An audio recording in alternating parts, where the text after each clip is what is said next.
nuestras vidas, Señor, porque mayor es tu gloria en tiempos de angustia. Mayor es tu gracia que me habilita. Mi vida descansa en esta verdad.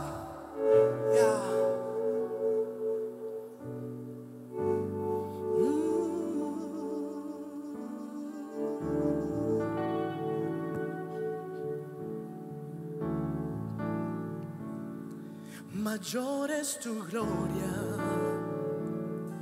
en tiempos de angustia.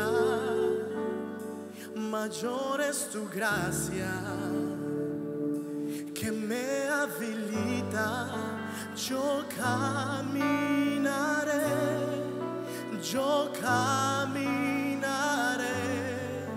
en tu verdad,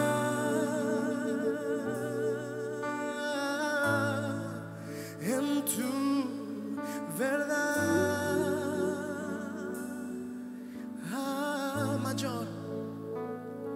Mayor es tu gloria en tiempos de angustia. Mayor es tu gracia que me habilita. Yo caminaré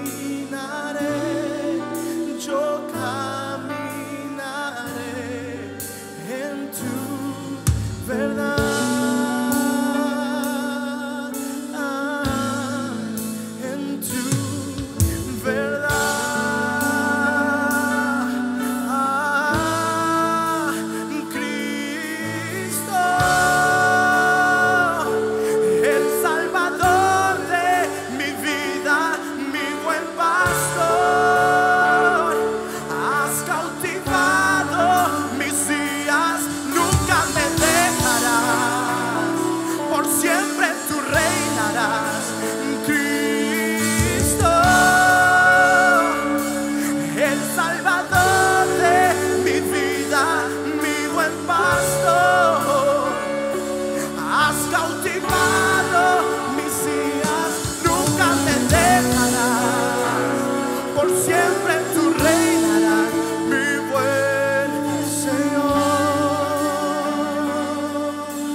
Mayor es tu gloria en tiempos de angustia. Mayor es tu gracia que me habilita. Yo caminaré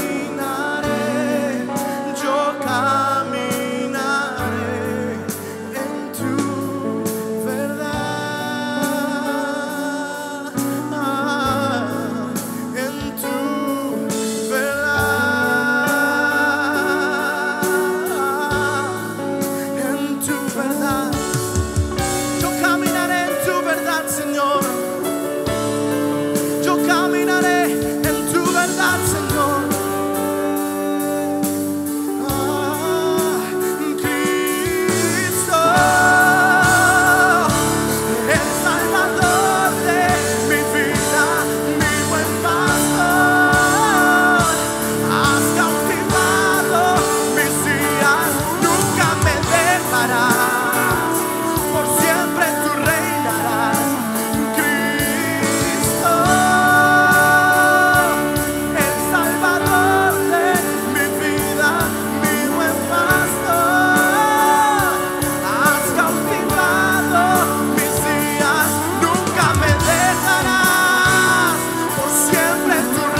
en este momento y di conmigo: es tu gracia, Señor, es tu gracia, Señor, llevándome más alto, a nuevos niveles. Solo es tu gracia, Señor, es por tu gracia, Señor. No es por lo que yo pueda hacer, no, es por tu gracia. Tu gracia, es tu gracia, Señor. Y es tu gracia llevándome más alto. Cristo, yo creo en ti. Cristo, yo creo en ti. Vamos, dilo. Y es tu gracia llevándome más alto. Cristo, yo creo en ti. Cristo, yo creo en ti. Dilo conmigo. Y es tu gracia llevándome más alto. Cristo, yo creo en ti. Cristo, yo creo en ti. Y es tu gracia llevándome más alto. Cristo, yo creo en ti. Cristo, yo creo en ti. Y es tu gracia. Y es tu gracia llevándome más alto. Cristo, yo creo en ti. Cristo, yo. Y es tu gracia. Y es tu gracia llevándome más alto. Cristo, yo creo en ti. Cristo, yo creo. Cristo, el Salvador de mi vida, mi buen pastor. Has cautivado mis días, nunca me dejas. Por siempre tu reina, Cristo,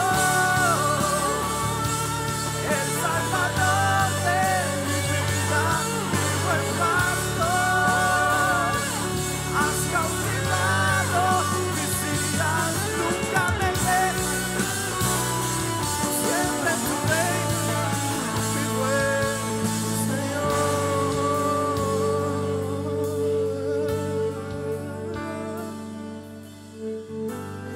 Es solo por tu gracia.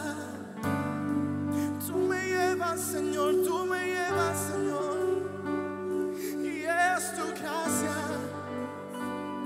llevándome más alto, más alto, más alto. No son mis fuerzas, no son mis habilidades, no es lo que yo pueda hacer. Es que es tu gracia en mí, obrando día tras día, en cada momento, en cada circunstancia. Tú eres. Y es tu gracia llevándome más alto. Cristo, yo creo en ti. Cristo, yo creo en ti. Y es tu gracia llevándome más alto. Cristo, yo creo en ti. Cristo, yo creo en ti. Y es tu gracia llevándome más alto. Cristo, yo creo en ti. Cristo, yo creo en ti. Y es tu gracia llevándome más alto. Cristo, yo creo en ti. Creo en ti, Señor. Yo creo en el hacedor de milagros. Yo creo en tu gracia, Dios. Yo creo en ti, yo creo en ti, Señor. Yo creo en ti, yo creo en ti, no importa lo que digan. Mi fe está en ti, mi fe está en ti, Señor. Llevándome más alto. Cristo, yo creo en ti. Cristo, yo creo en ti.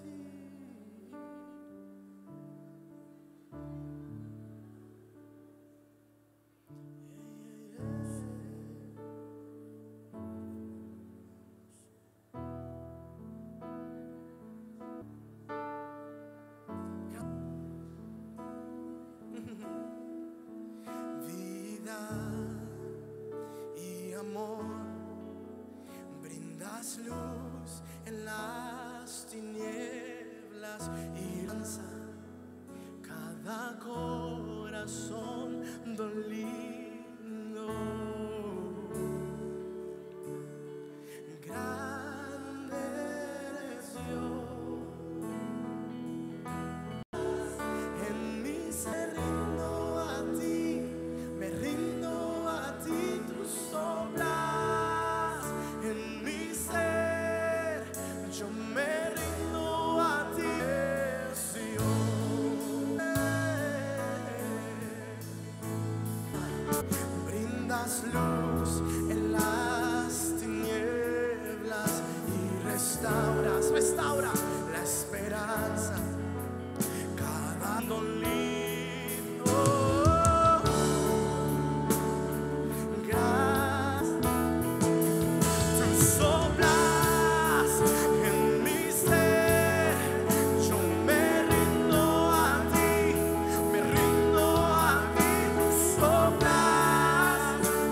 Tierra adorará, mi corazón, huesos dirán, gran Dios.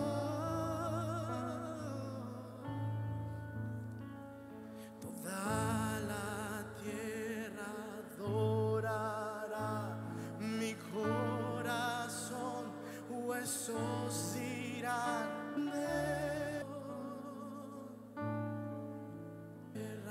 Adoración, huesos dirán, grande.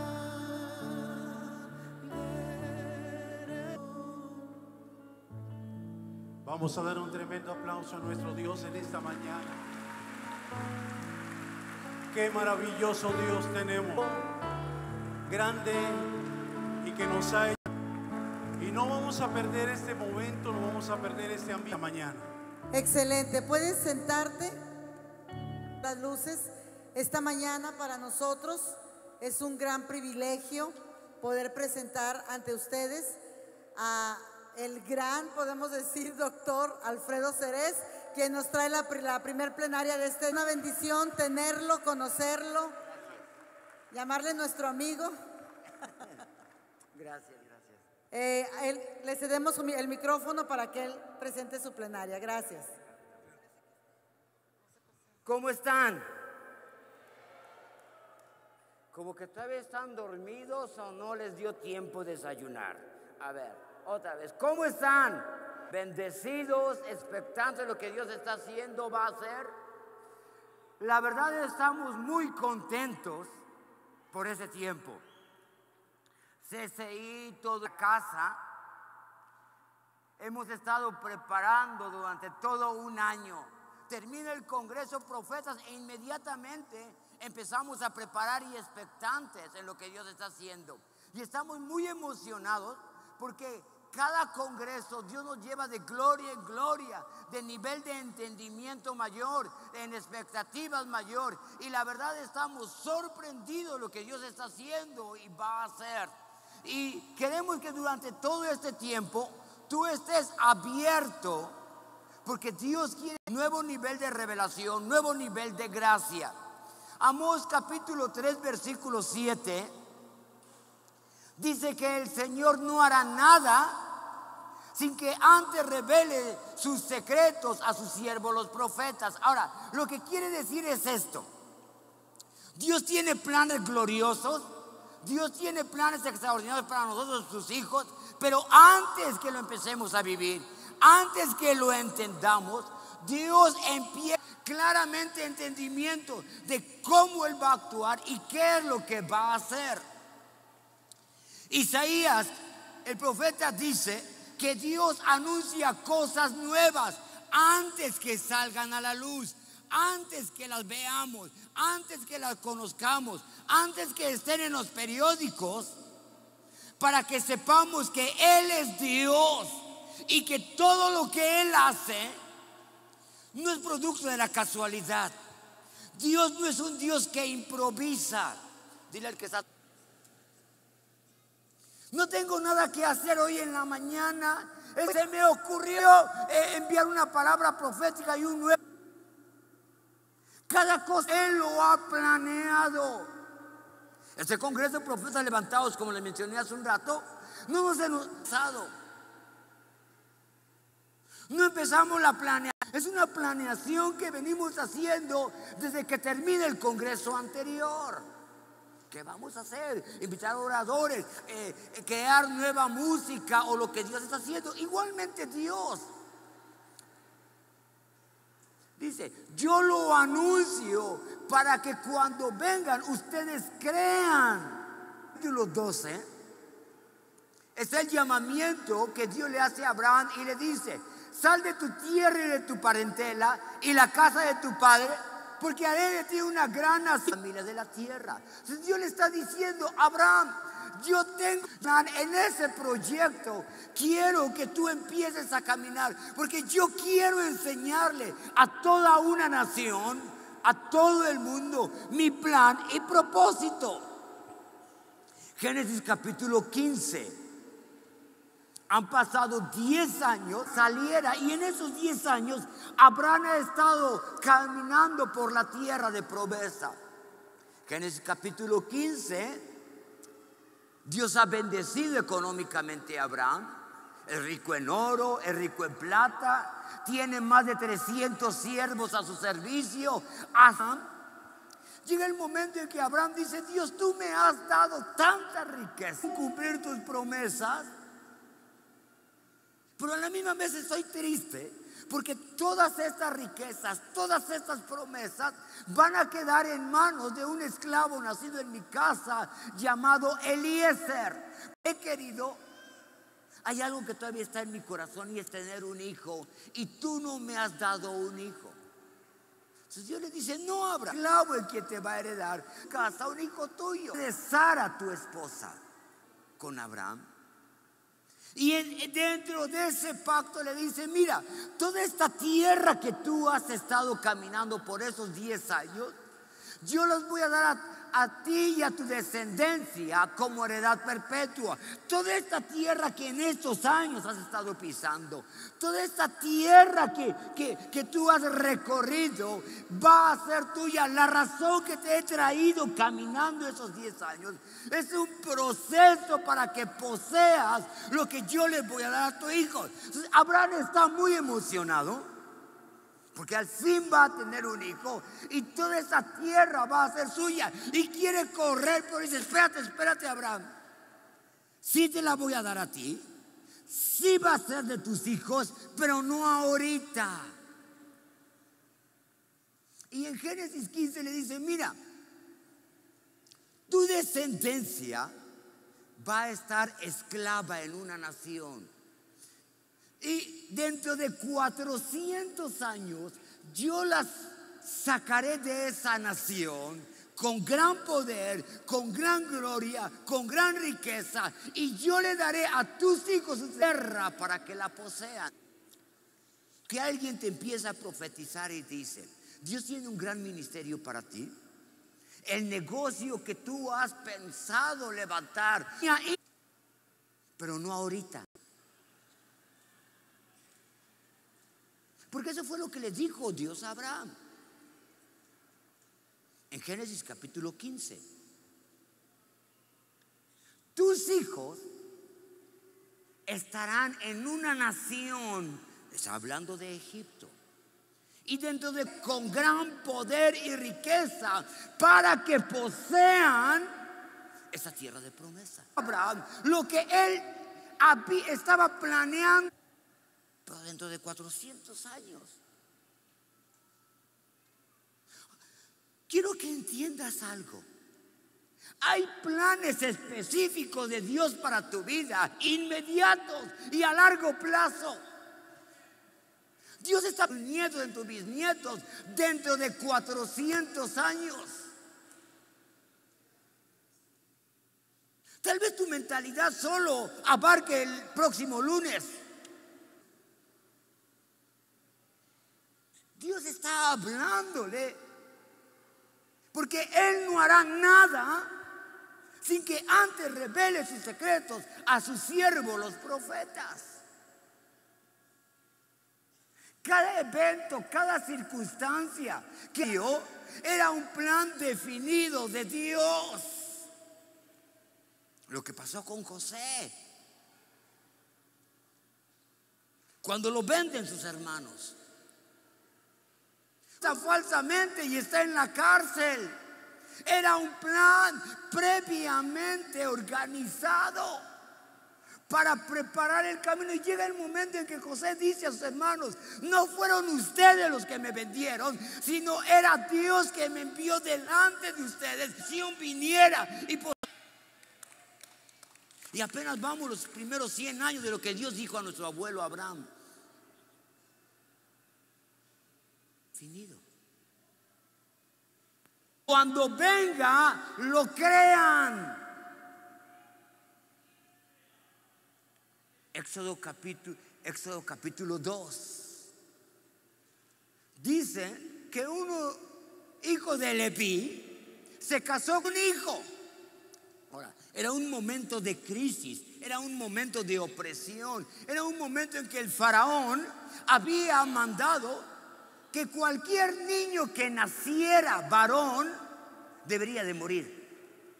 En ese tiempo nació Moisés, pero sus padres lo vieron hermoso. Hechos 7:20 dice que fue agradable a Dios.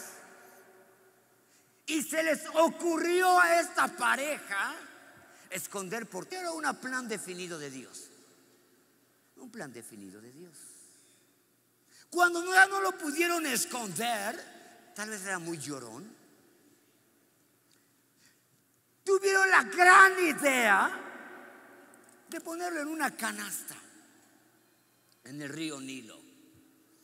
Dile que estoy predicando, que después le contestas.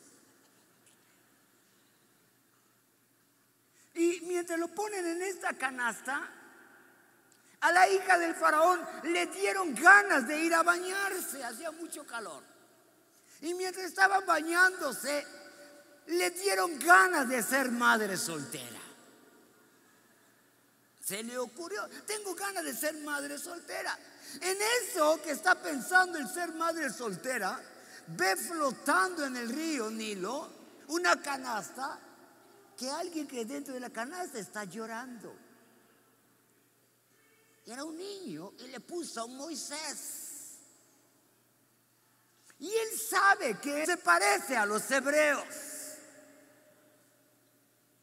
Y lo adopta y empieza a educarlo para gobernar una nación. ¿Por qué se le ocurrió a esta mujer egipcia, hija del faraón, educar a este niño hebreo para gobernar una nación? Con una mentalidad diferente, con una mentalidad superior de la mayoría de los egipcios.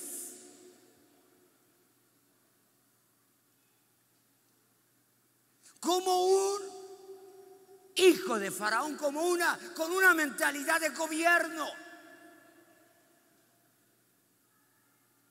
Pasan los años, Moisés es adulto, ve a un egipcio maltratando a uno de los hebreos, lo defiende y lo mata.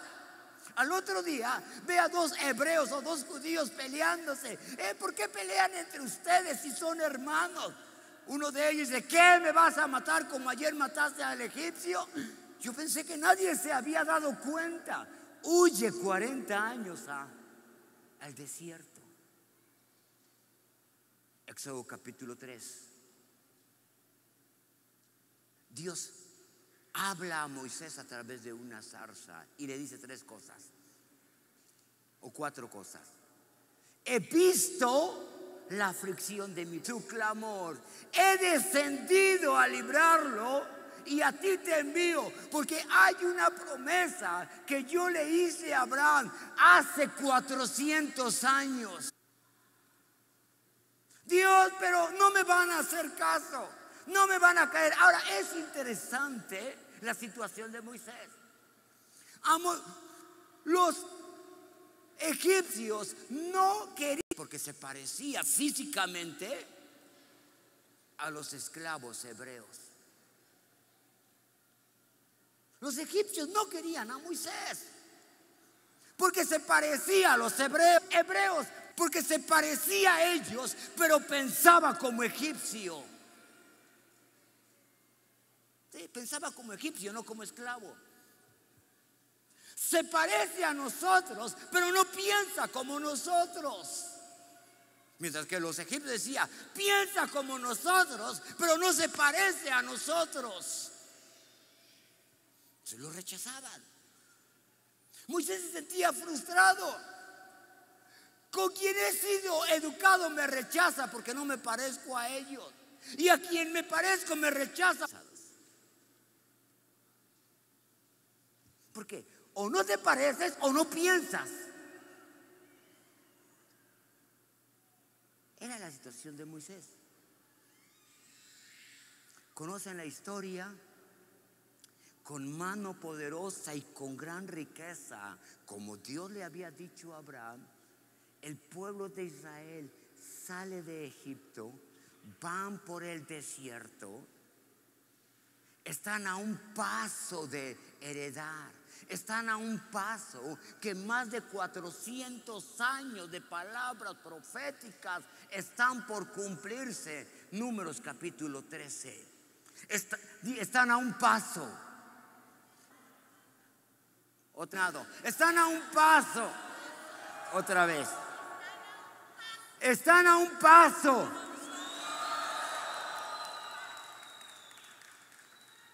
de que todo lo que Dios les ha prometido por más de 400 años deje de ser una promesa.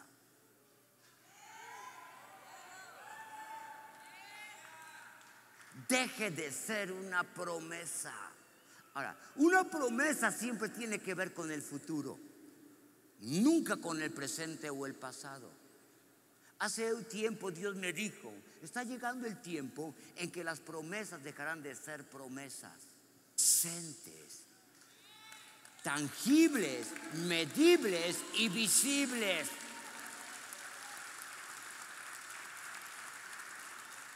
Otra vez, tangibles, medibles y visibles. Algo tangible tú lo puedes tocar. Algo medible tú lo puedes medir. Y un amigo me mencionó: si algo tú puedes medir, lo puedes incrementar. Si algo se puede medir, se puede hacer crecer. Entonces, Dios me dijo: es a volverse realidades tangibles, visibles y medibles.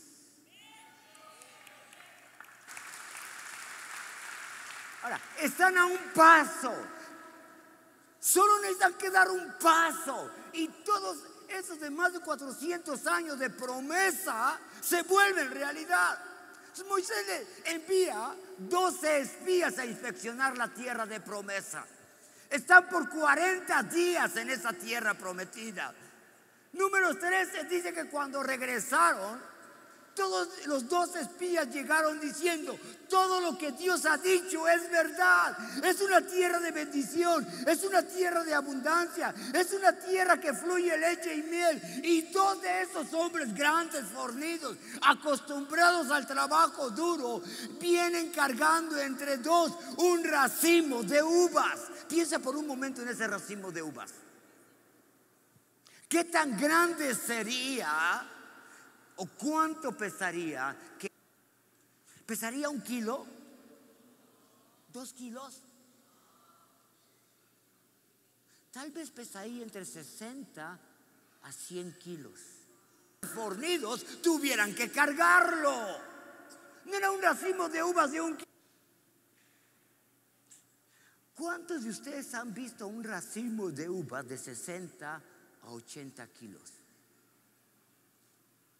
Algo que nunca... Miren, es una tierra tan bendecida. Y entre 2 hombres tenían que cargar un racimo de uvas. Pero de repente dicen, empiezan a concluir 10 de ellos.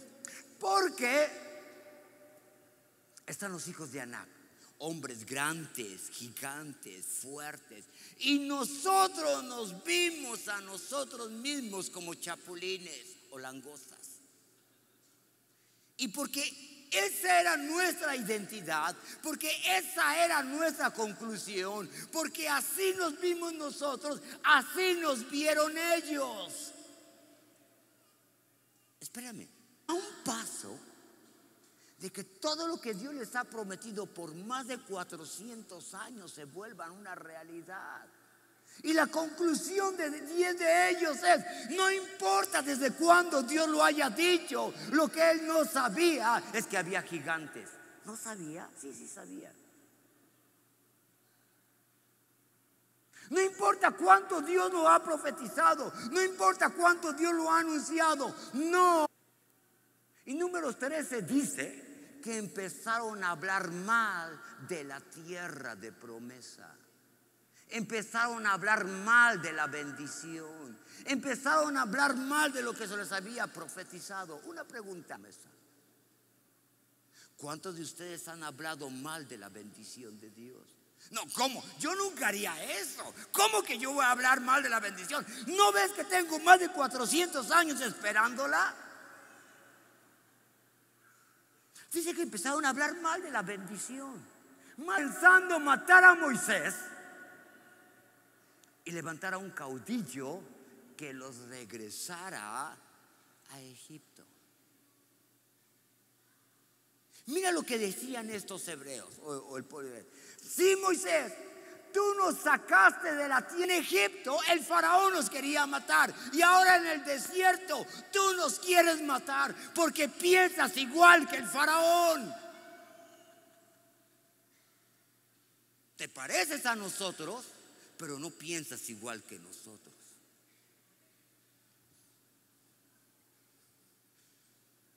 En Egipto el faraón nos quería matar, ahora en el desierto nos vas a matar. Y hablaban de levantar a un caudillo que lo regresara a Egipto. De morir en el desierto a morir en el Egipto, mejor morimos en Egipto. Cuando nunca Dios les había hablado de muerte, sino de abundancia. ¿Cuál era el problema? No eran los gigantes, eran sus conclusiones. Dios se enoja y dice: por cuanto no me creyeron, van a estar dando vueltas 40 años en el desierto hasta que toda esta generación que salió de Egipto y que no me creyó muera. Y aquellos niños que tú dijiste que no iban a tener nada, a ellos yo los meteré en la tierra. Decíaste mal de la tierra de Josué capítulo 1 versículo 1. Dios le habla: ha muerto. Ahora levántate tú y todo este pueblo y cruza el Jordán a la tierra que yo les he entregado, como le había dicho a Moisés hace 40 años. Todo lo que pisare la planta de tu pie será. ¿Cuándo le había dicho eso a Moisés? Hace 40 años que hay una tierra que te está esperando para poseerla. Pero tus padres concluyeron equivocadamente. Sus conceptos eran muy pequeños y había dar. ¿Cuántos quieren esperarse 40 años más? Por muchos años, y empezaba a ver el primer milagro de Jesús en Juan capítulo 2, me sorprendía. ¿Por qué Jesús empezó con ese milagro? La conversión de agua en vino. Richard menciona 720 litros de vino que Jesús provee para una boda o para una borrachera. ¿Por qué empezó con ese primer milagro? Yo dije, ¿por qué no empezó alimentando a los 5? No empezó dando limpieza a los 10 leprosos. ¿Por qué no empezó con un milagro espectacular? ¿Por qué no empezó con otro tipo de milagro? Y por mucho tiempo yo me preguntaba, ¿qué de espiritual tiene proveer 720 litros para una borrachera?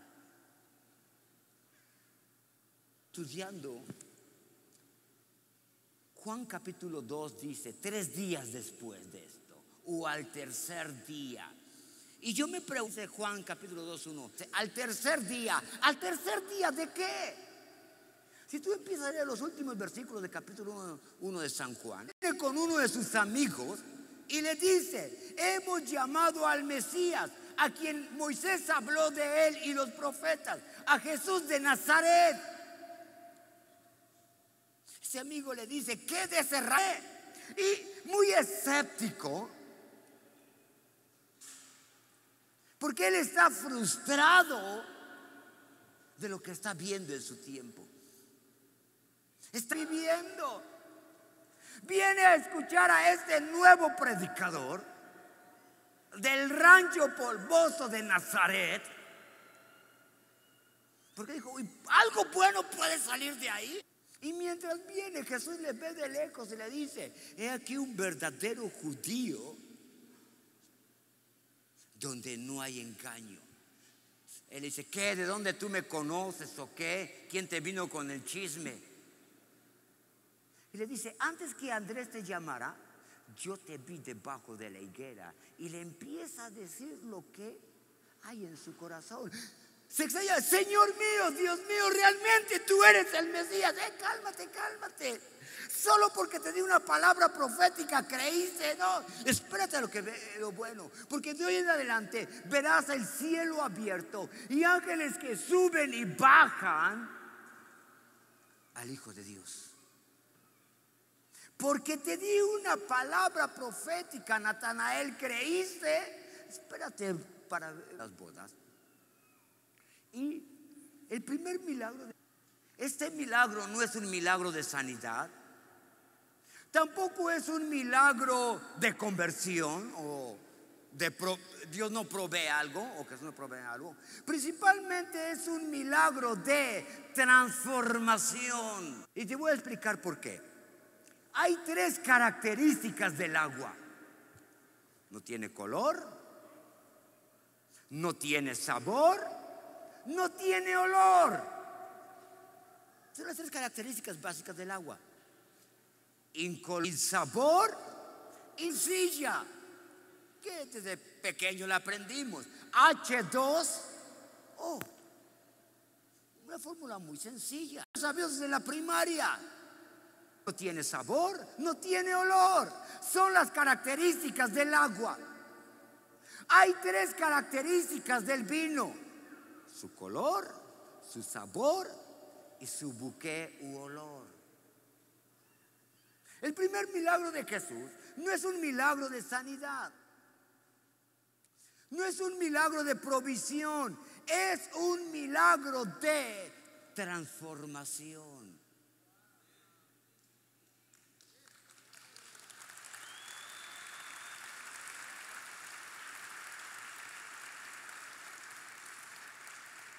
¿Transformación de qué? De mentalidad. Venía, dice que había 6 tinajas del rito de la purificación. Ahora, esas 3 tinajas que purificarse para ser aceptados por Dios.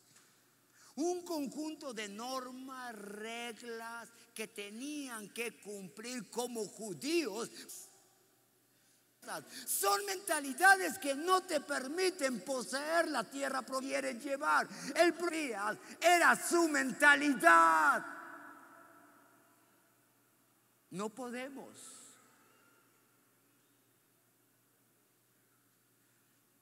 Había 6 tinajas.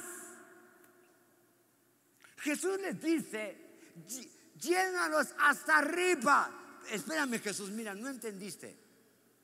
No tenemos problema con el agua, tenemos suficiente agua. Lo que se nos acabó fue el vino. Si hay agua, no tenemos vino. Sí, yo entendí. Llena esas vasijas de agua. Otra vez, no tenemos problema con el agua. Nos falta el vino. Ya entendí, pero hazlo, porque obediencia te lleva donde tu entendimiento no te puede llevar.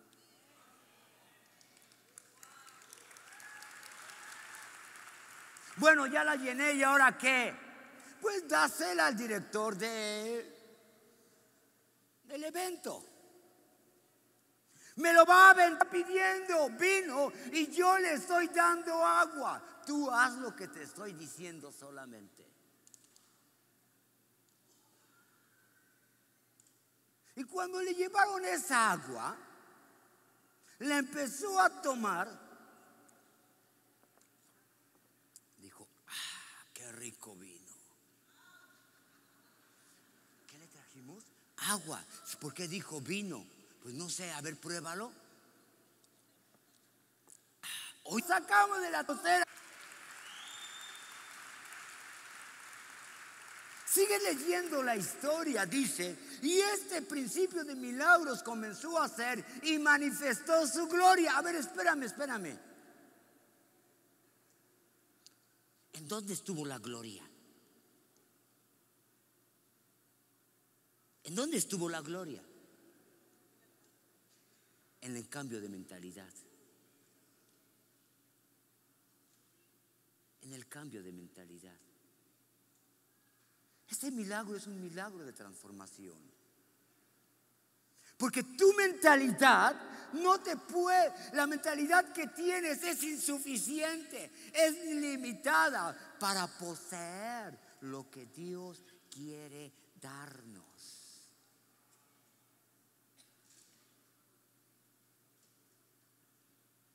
Ese fue el primer milagro de Jesús.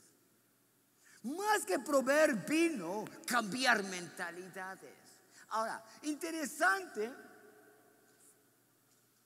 Natanael se escandalizó por la palabra profética. Porque te dije que existe. Ahora espérate que cambies tu mentalidad y vas a...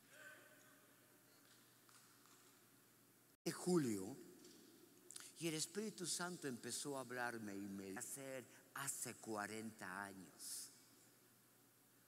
Y yo me pregunté, Dios, ¿qué? De repente me acordé y empecé a investigar un mover soberano de Dios que empezó hace 40 años en nuestra nación y alrededor del mundo en 1975.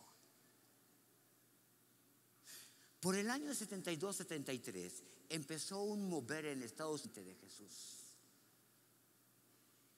Un mover soberano de Dios, donde cientos y miles de jóvenes se convirtieron, principalmente hippies, que empezaron a cambiar y transformar su vida. Y muchos de los grandes líderes que tú hoy ves ministrando son de esa generación. Richard se convirtió en esa generación. Tal vez tú has oído hablar que Richard cuando se convirtió tenía cabello largo, barba, en ese mover. Algo así sucedió en nuestro país. Déjame darte algunos datos históricos. Era 9 de julio, varios de mis 9 de julio de 1970. En una pequeña de 15 y 20 jóvenes que habían sentido una inquietud de conocer más de Dios. Jóvenes entre 15 y 10, la mayoría de ellos menores. De repente, estando orando, 2 de ellos reciben el Espíritu en lenguas y vamos un grupo de gente profetizando sobre personas. Y tal vez tú has recibido una palabra profética y el que crece en los dones, tú sabes. Pero hace 40 años que hay... Eso no es de Dios. Tú ibas a una librería cristiana que solo había una por estado. No era como hoy que la consigues en cualquier centro comercial. Y querías encontrar un libro que hablaba sobre ministerio profético, sobre dones. Muy difícil encontrar un libro que te hablara sobre dones de profecía. Era muy raro. Al siguiente día, con el Espíritu Santo. La tercera noche, otros 3. En términos de 2 semanas, entre 20 o 30, hablando en lenguas y profetizados. Junto con otro amigo, Pablo. Empezó un mover en una pequeña iglesia de la ciudad de Puebla, soberano de Dios. Milagros, sanidades. El siguiente año, recuerdo que era septiembre del 76, yo tuve una experiencia con Jesús que cambió radicalmente mi vida. Era un adolescente de apenas 13 años. Una semana después yo estaba orando en lenguas. 2, 3 semanas después era el mayor de los adolescentes, tenía 13 años. Un grupo de niños entre 8, 10 años de edad a 13 años, igual que los jóvenes, y siendo guiados por los jóvenes, Estábamos saliendo a las calles a evangelizar, viendo milagros, viendo sanidades, viendo manifestación del Espíritu Santo. Literalmente viendo gente adulta de rodillas en parques públicos, en camiones, en calles, recibiendo a Jesucristo como niños. Estaban profetizándoles de lo que Dios estaba haciendo. Estoy hablando de 75, 76. Un mover soberano de Dios. Pero no tan solo pasó en Puebla. Hablando con Moisés García, uno de esos pastores de la red, me dijo, era diciembre de 1975, cuando estábamos en una reunión de jóvenes en la noche, y de repente 3 jóvenes empezaron a ser bautizados con el Espíritu Santo. Dice, y empezó un mover, porque al otro día nos volvimos a reunir, y otros 5, y así sucesivamente. Empezaron a moverse de una forma extraordinaria. Sucedió en la iglesia Gólgota de la Ciudad de México, en la delegación Iztapalapa, en el 75. Platiqué con Moisés y me dio datos específicos. Pero no tan solo sucedió en Monterrey, en la Ciudad de México, también sucedió aquí en Monterrey.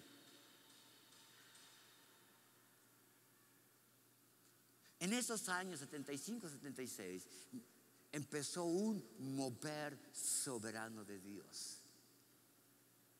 Estuve platicando que ella era adolescente, joven. Dice, era 1975, estábamos en la primera iglesia bautista de Monterrey. Dice, era un domingo en la tarde.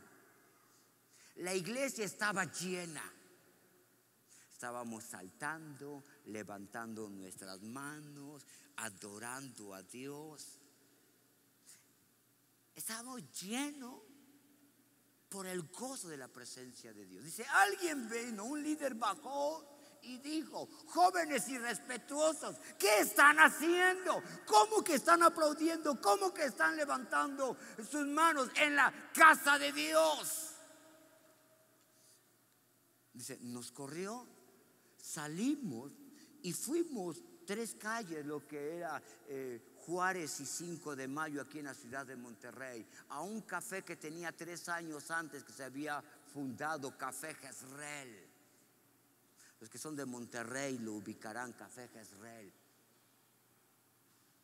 donde empezó un mover que siguió creciendo, un mover soberano de Dios, donde hay registro que 3,000 jóvenes recibieron a Jesús como su Salvador y sus vidas fueron transformadas en el Café Jezreel.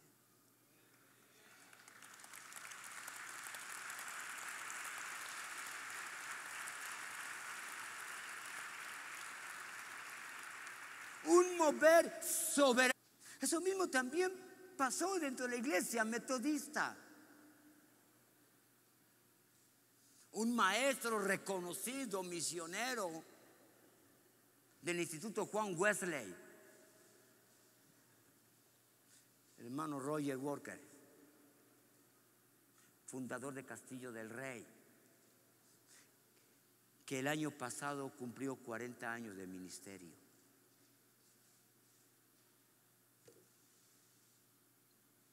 Empezó soberano de Dios dentro de la iglesia metodista, con derramamiento del Espíritu Santo, con milagros, con profecía, cosas que no entendíamos en ese tiempo.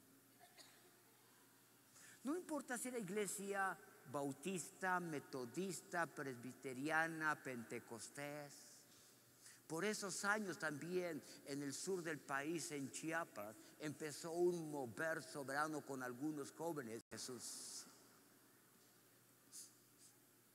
que eso sucede aquí en Monterrey. Todos fuimos bendecidos en la época de los 80, 90 con los cantos de la generación de Jesús. Pero surgió en esos años. Fue un mover soberano de Dios. Muchos de nosotros éramos jóvenes o niños. Y quiero decirte que no todo era glorioso. Empezamos a cometer una serie de errores y equivocaciones, de milagros, sanidades, profecías, pero éramos muy inmaduros en edad, en conocimiento de la Biblia. Necesitábamos que alguien nos guiara más en lo que Dios estaba haciendo, pastoreara el mover profético y apostólico que Dios estaba levantando. Teníamos mucha pasión por Dios, pero inmadurez. Aunque algunos de nuestros líderes se esforzaban, nuestro pastor en ese tiempo, Julio Ceres, mi primer pastor, Julio Tejeda, disculpa, Julio Tejeda, junto con Gerardo, mi hermano, se esforzaba por enseñarnos qué era el don de profecía, qué era todo eso. Había mucha inmadurez. La primera vez que yo me paré en un púlpito a predicar, o intentar predicar, fue el 7 de enero de 1977. Tenía 14 años. Era la primera vez. Y he estado recordando, no sé por qué, pero prediqué de la Reforma. Es lo que prediqué, sobre la Reforma. Y no me sabía ni siquiera los libros de la Biblia. Decía cada tontería, la sigo diciendo pero menos. Por ejemplo, decía cuando Jesús resucitó a Pedro, o cuando Lázaro caminó sobre las aguas, o cuando Jesús sanó a Bartimeo de flujo de sangre. Una serie de tonterías que decía. Y la gente adulta decía: mira, estos chamacos ni siquiera saben la Biblia, distorsionan las enseñanzas. Siempre he sufrido de dislexia. Y cuando quería hablar de Jesús, decía Dios Padre. Y cuando quería hablar de Dios Padre, decía Jesús. En el Nuevo Testamento siempre mencionaba a Jehová, y en el Antiguo Testamento siempre mencionaba a Jesús. O sea,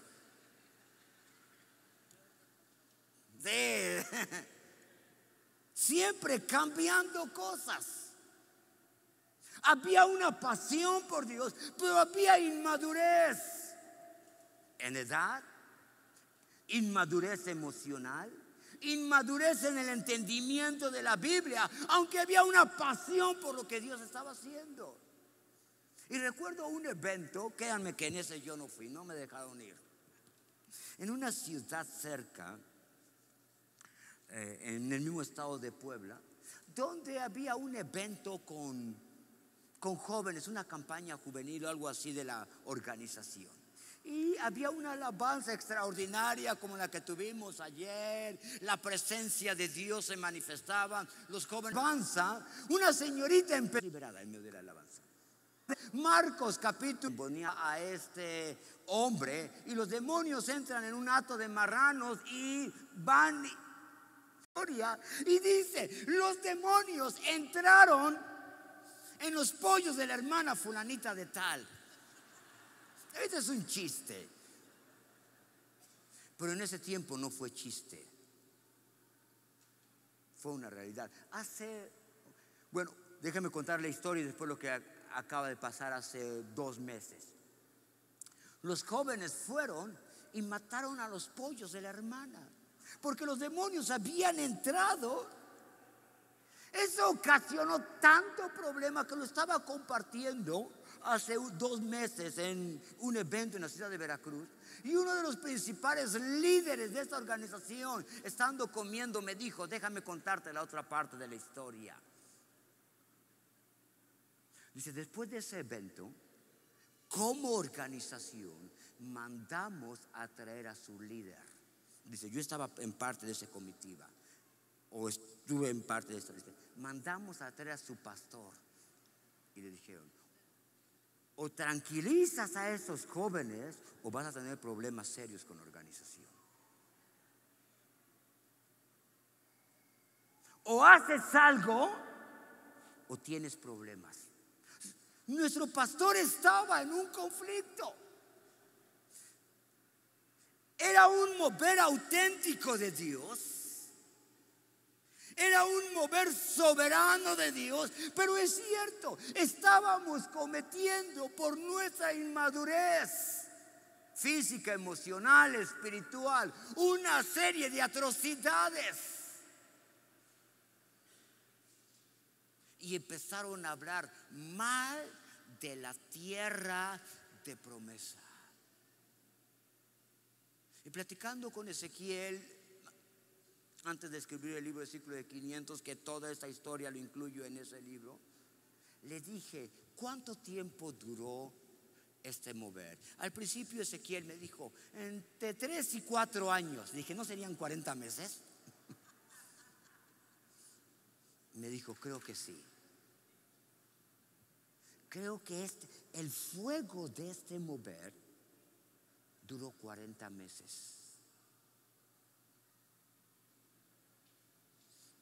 Pero hablaron mal de la tierra de... La mayoría de la gente que he hablado y he entrevistado coinciden de que teníamos mucho gozo, era un mover soberano de Dios, por cientos de gente se estaba convirtiendo, pero la gente adulta no supo cómo entender. 3 o 4 años lo apagaron.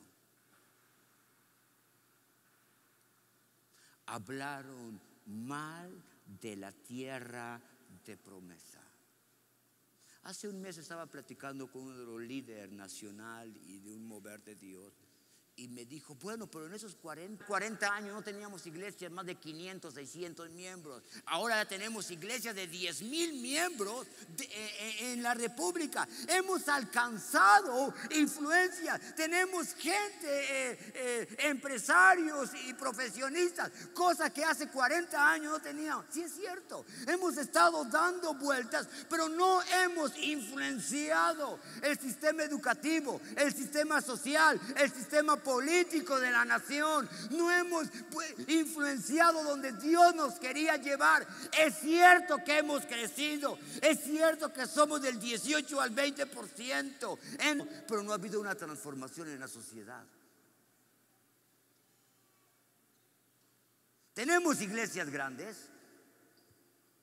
tenemos edificios hermosos, tenemos redes apostólicas gloriosas, desde hace 40 años. El día de ayer, mientras Claudia estaba cantando este canto, Sol detente en Gabaón, Sol detente, yo estaba pensando, bueno, eso viene en Josué, y quería parar hace 40 años antes. Que se detuvo, Dios quería detenerlo 40 años antes. 40 años antes. Pero se tuvo que esperar 40 años hasta que cambiaron su mentalidad. Y el Espíritu Santo me empezó a hablar y me dijo, hay cosas que yo había planeado hacer desde hace muchos años en esta nación y las naciones, pero no me creyeron. Y después me preguntó y me dijo, ¿qué vas a hacer tú con lo que yo voy a empezar en el año 2005? Porque me voy a mover entre los adolescentes, un mover soberano. ¿Vas a volver a descalificar o vas a pastorear y ser un facilitador de lo nuevo que yo estoy haciendo?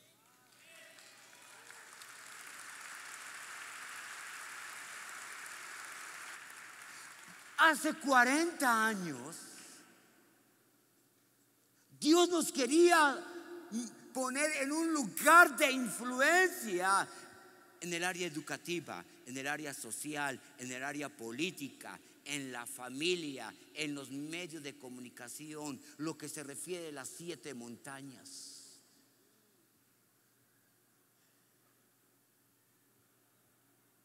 Pero nuestra mentalidad,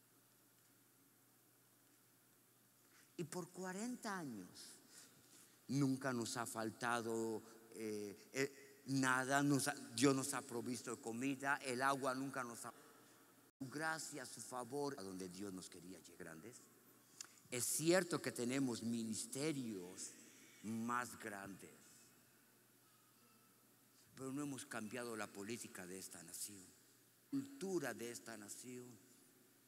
No hemos tomado posesión de los medios de comunicación, al contrario, fue como por el 84, 85 que nos sacaron de la radio y la televisión a los grupos cristianos.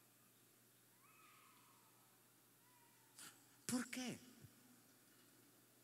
Porque hablaron mal de la tierra de promesa. Hay amigos míos aquí en esta conferencia que fueron parte de ese mover de Dios.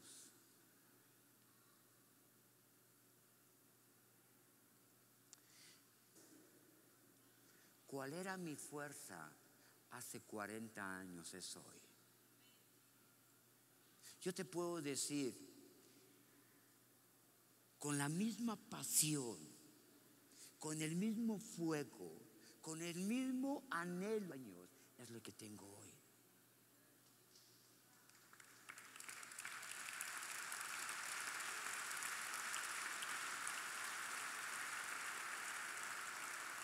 Esa misma convicción que Dios quiere hacer algo en la nación. No lo entendía hace 40 años porque era una adolescente física, emocional, de entendimiento. Pero a partir de este año 2015, ¿qué vas a hacer? El problema de hace 40 años fue la palabra profética. Porque te dije debajo de la higuera, ¿creíste? Porque te profeticé lo que estaba en tu corazón, ¿creíste? Espérate que venga lo bueno. Una pregunta: ¿qué fue el fruto que trajeron de la tierra prometida esos espías? ¿Qué sale de las uvas? ¿Cuál fue el primer milagro de Jesús?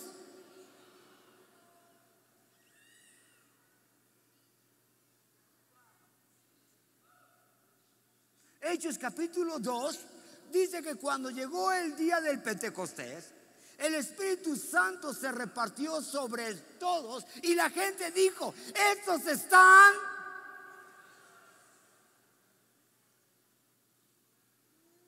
Espérame, trajeron de la tierra el vino, que es el primer milagro de Jesús. Cuando el Espíritu Santo se derrama en Hechos 2, están todos llenos de mosto. Uva, vino, mosto. ¿Es casualidad o es un plan? ¿Es casualidad? ¿O este nuevo mover de ser embriagados? Es algo que hace más de 40 años Dios quería dárnoslo. La tierra de promesa es una tierra donde hay mucha uva, y de la uva sale el vino, y del vino vendrá un derramamiento soberano de Dios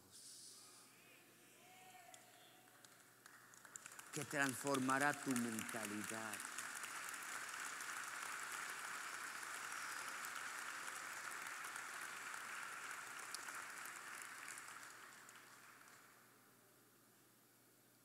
Mi siervo Moisés ha muerto. Te voy a decir algo. Yo sé lo que significa que Moisés haya muerto. El año pasado murieron 2 de mis hermanos, que fueron mi segundo y